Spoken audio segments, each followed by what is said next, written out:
Bismillahirrahmanirrahim. Assalamualaikum warahmatullahi wabarakatuh. Baiklah, langsung saja kita masuk ke pokok pembahasan. Sebagai umat muslim, kita wajib mengetahui bahwa mahabbah atau cinta yang dimaksud di sini adalah suatu bentuk rasa cinta kasih kita yang perlu kita tanamkan kepada tiga hal, antara lain sebagai berikut. Yang pertama, mahabbah kepada Allah Subhanahu wa Ta'ala dan Al-Quran merupakan rasa cinta kasih kita kepada Tuhan dan firman-Nya. Yang kedua, mahabbah kepada Rasulullah Sallallahu Alaihi Wasallam dan Al-Hadis adalah bentuk cinta kasih kita kepada Rasulullah Sallallahu Alaihi Wasallam dan hadis. Dan yang ketiga adalah mahabbah kepada keluarga Muhammad Sallallahu Alaihi Wasallam, merupakan cinta kasih kita kepada zuriat atau ahlul bait Nabi besar kita Muhammad Sallallahu Alaihi Wasallam. Di pokok pembahasan ini kita fokus kepada siapa yang dimaksud keluarga Rasulullah Sallallahu Alaihi Wasallam tersebut dan mengapa kita wajib cinta mahabbah atau dilarang membenci kepada mereka. Perlu untuk diketahui bahwa tidak sembarang orang berhak atau dapat mengaku keturunan keluarga Rasulullah Sallallahu Alaihi Wasallam. Adapun yang merupakan keturunan Nabi besar Muhammad Sallallahu Alaihi Wasallam adalah mereka-mereka yang memakai gelaran atau julukan Asy-Syarif dan As-Sayyid, yang merupakan keturunan dari Sayyidina Al-Hasan dan Al-Husain, yakni putra-putra dari Sayyidina Ali bin Abi Thalib, yang dilahirkan oleh Siti Fatimah, putri dari Rasulullah Sallallahu Alaihi Wasallam, termasuk para istri Rasulullah Sallallahu Alaihi Wasallam dan semua keturunan mereka. Begitu pula dari keluarga Ali bin Abi Thalib, keluarga Aqil, keluarga Ja'far, dan keluarga Al-Abbas. Dan mereka semua dilarang menerima sedekah. Hal di atas telah dijelaskan oleh sesepuh ulama Asy-Syaikh Muhammad Sa'id Babsil, Mufti Kota Suci Mekah Al-Mukarramah, dalam salah satu kitabnya.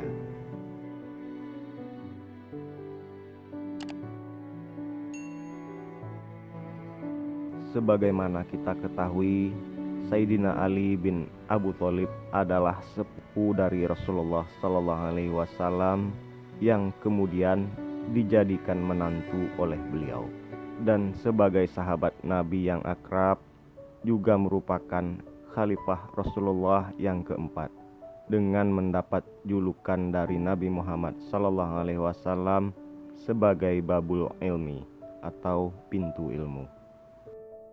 Adapun di dalam Al-Quran terdapat banyak sekali ayat yang menerangkan keutamaan bermahabbah kepada keluarga Nabi Muhammad Sallallahu Alaihi Wasallam. Salah satunya sebagai berikut. Bismillahirrahmanirrahim. Kulla as'alukum alaihi ajron illal mawaddata fil qurba.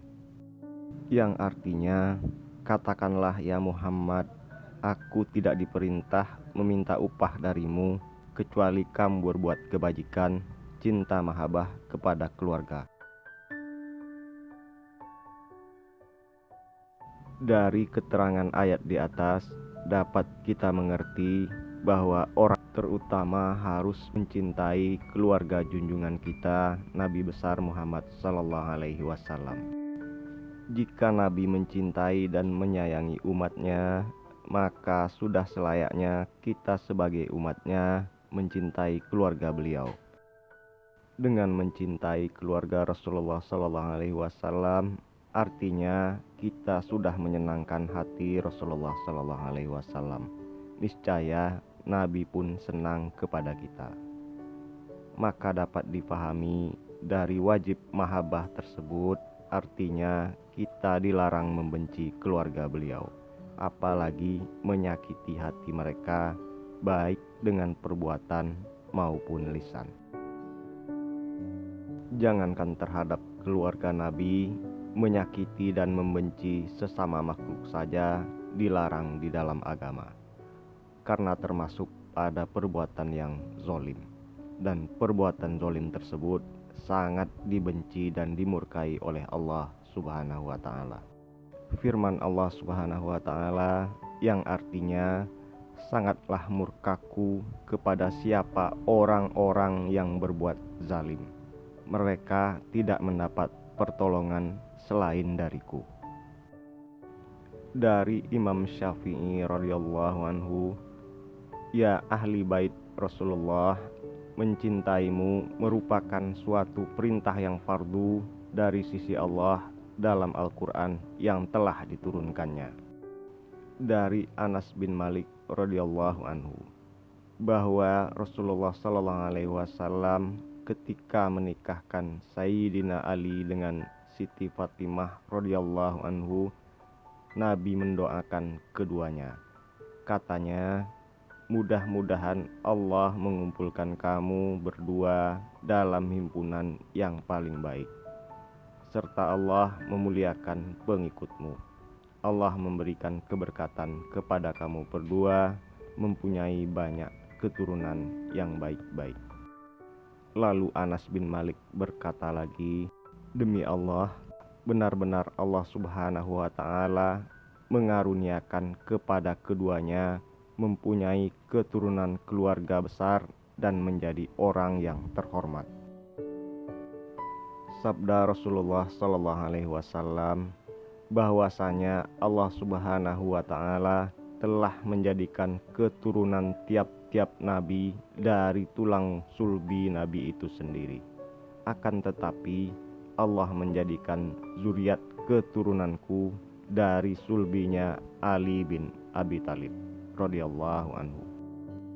Rasulullah sallallahu alaihi wasallam bersabda lagi, tiap-tiap anak perempuan maka nasab yang kuat yaitu bapak-bapak mereka, kecuali anak perempuanku Fatimah.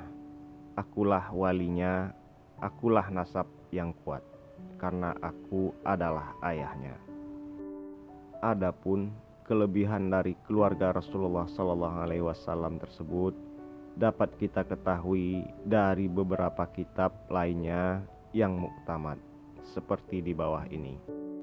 Yang pertama, kitab Ihya'ul Maiti fi Fadilati Ahlil Baiti oleh Asy-Syaikh As-Sayuti.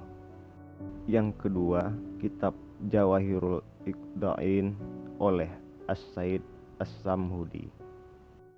Yang ketiga, kitab Dakhairul Uqba fi Fadhaili Zawil Qurba oleh Asy-Syaikh At-Tabari. Yang keempat, kitab Masyarikul Anwaris Saniyah bi Fadhaili Zurriyati Khairil Bariyah oleh As-Said Ahmad Dahlan, Mufti Asy-Syafi'ah, Kota Makkah. Yang kelima, kitab Ad-Durarun Nakiyah fi Fadhaili Zurriyati Khairil Bariyah oleh Asy-Syaikh Muhammad Sa'id Babsil, juga Mufti Kota Suci Mekah. Yang keenam, kitab As-Sawa'iqul Muhriqah oleh Asy-Syaikh Ibnu Hajar Al-Haytami. Yang ketujuh, kitab Tazkiratul Mu'minin bi Huquqi Zurriyati Sayyidil Mursalin oleh As-Said Abdullah bin Umar.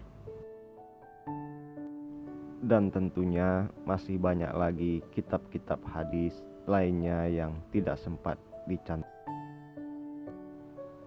Dan telah berkata Syekh Fakhrur Razi dalam kitab tafsirnya, putra-putra Siti Fatimah dan anak keturunannya dinisbahkan mereka itu dengan nisbah yang sahih, serta bermanfaat dunia dan akhirat sebagai zuriat Nabi Muhammad SAW. Dinukil lagi dari kitab Masyarikul Anwar, mungkin juga ada sebagian orang yang mengingkari akan nasab keturunan Al-Hasan dan Al-Husain, bahwa keduanya itu adalah zuriat Rasulullah SAW. Maka Jika sampai terjadi demikian keingkaran di hati seseorang, niscaya jatuhlah atasnya menjadi dosa yang menyebabkan ia mendapatkan siksa di hari kemudian.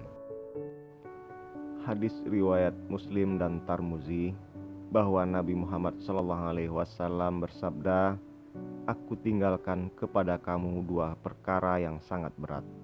Satu riwayat mengatakan, "Aku tinggalkan pada kamu dua perkara. Maka jika kamu berpegang teguh pada dua perkara itu, kamu tidak akan tersesat selama-lamanya setelah matiku." Pertama, yang lebih besar daripada itu ialah kalam ilahi azza wa jalla, yaitu Al-Quran. Adalah seperti tali yang teguh yang terbentang dari langit turun ke bumi. Kedua adalah keluargaku, dan keduanya tidak akan berpisah dari dunia sampai akhirat, sampai berkumpul di tepi telaga Al-Kautsar. Cobalah kamu perhatikan apa yang kamu perbuat setelah matiku nanti, jika kamu menyalahi padaku. Dan kata Syekh Ibnu Hajar dalam kitabnya As-Sawa'iqul Mughriqah, dinamakan Al-Quran dan keluarga Nabi SAW sebagai dua perkara yang berat itu dikarenakan keduanya itu adalah diibaratkan sesuatu yang aneh atau berharga dan terpelihara dengan baik. Maka dikatakan besar kadarnya Al-Quran dan keluarga Nabi SAW tersebut. Karena dari sebab keduanya itulah terbitnya ilmu agama dan hukum syara. Dan oleh karena itu Nabi Muhammad SAW menganjurkan umatnya supaya mematuhi pesannya itu agar tidak tersesat dari jalan yang lurus dan benar. Di riwayat lain Nabi berpesan, "Jangan kamu mendahului atas keduanya, yakni atas Al-Quran dan pesan keluarga Nabi SAW orang-orang yang soleh. Niscaya kamu binasa. Dan jangan kamu menganggap dirimu lebih berilmu dari Al-Quran dan dari keluarga Rasul. Dan janganlah kamu mengajari mereka jika ternyata ilmu mereka lebih tinggi daripada kamu. Dan kamulah yang harus belajar kepada mereka." Dan kata Syekh Ibnu Hajar setelah hadis tersebut di atas, yang dimaksud dengan hadis ini adalah Nabi menyuruh orang belajar kepada keluarga Nabi yang mempunyai ilmu pengetahuan dengan dasar Al-Quran dan hadis. Dan hadis riwayat dari Ibnu Adi dan dari Imam Ad-Dailami dari Sayyidina Ali karamallahu wajhah, orang yang paling tetap tumit kakinya melintasi nanti di atas sirat di hari kiamat adalah orang yang paling cinta kepada ahli baitku. Dalam riwayat lain disebutkan Rasulullah SAW bersabda, "Aku adalah peperangan bagi siapa yang memerangi mereka, dan perdamaian bagi siapa yang berdamai dengan mereka, dan musuh bagi siapa yang memusuhi mereka."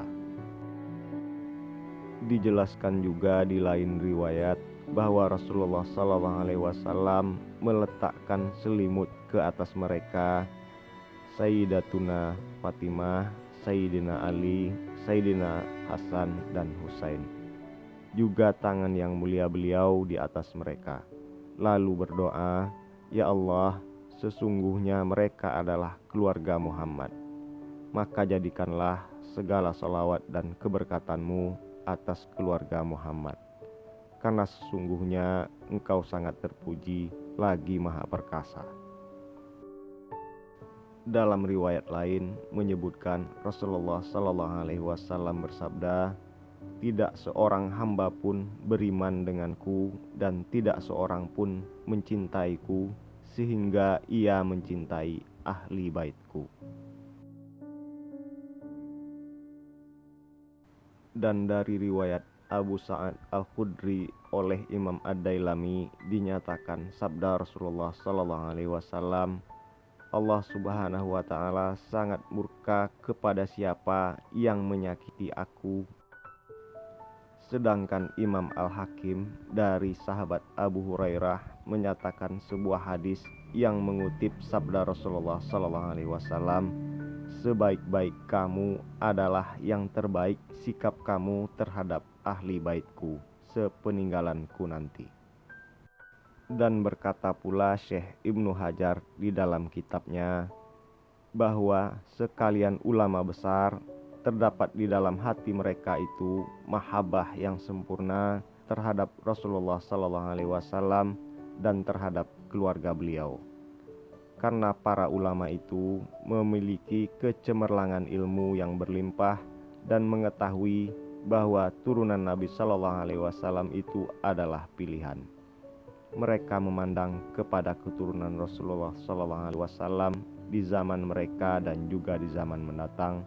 Artinya mereka tidak membedakan keturunan yang dekat di zaman Nabi SAW maupun keturunan yang sudah jauh di belakang, sambung menyambung hingga hari kiamat. Jadi jelasnya bahwa baik yang dulu di zaman Nabi SAW ataupun yang di zaman sekarang, semua ahli bait Nabi SAW diakui dan dicintai mereka. Selanjutnya Al-Alamah Imam Ibnu Hajar berkata, para ulama itu yakin akan keharusan mereka merendahkan atau menundukkan pandangannya daripada sifat mencela mereka, dan mereka berpandangan bahwa perbuatan melanggar hukum dari seorang ahli bait seperti bid'ah dan lain sebagainya yang tidak harus diikuti atau tidak disukai itu sekedar perbuatannya saja, bukan pribadi manusianya atau zatnya yang merupakan bagian dari diri Rasulullah SAW. Meskipun antara ia dan pribadi Rasulullah SAW ada tenggang jaraknya. Sungguh sangat panjang lebar jika kita uraikan semua di sini tentang berbagai hadis riwayat dari kitab-kitab muktamad yang begitu banyak menerangkan kelebihan-kelebihan Ahlul Bait Rasulullah SAW, serta keharusan kita sebagai umat muslim untuk cinta mahabbah kepada keluarga dan keturunan Rasulullah SAW. Namun saya hanya bisa menjelaskan sebagian garis besarnya saja, dengan harapan agar kita semua sebagai umat Nabi Muhammad SAW dapat menyadarinya dan menambah wawasan Islami kita, serta memperkokoh keimanan kita semua. Amin ya robbal alamin. Mohon maaf atas segala kekurangan yang ada. Terima kasih buat sahabat-sahabat semua yang sudah subscribe, like, dan share channel dan konten ini. Semoga bermanfaat. Amin ya robbal alamin.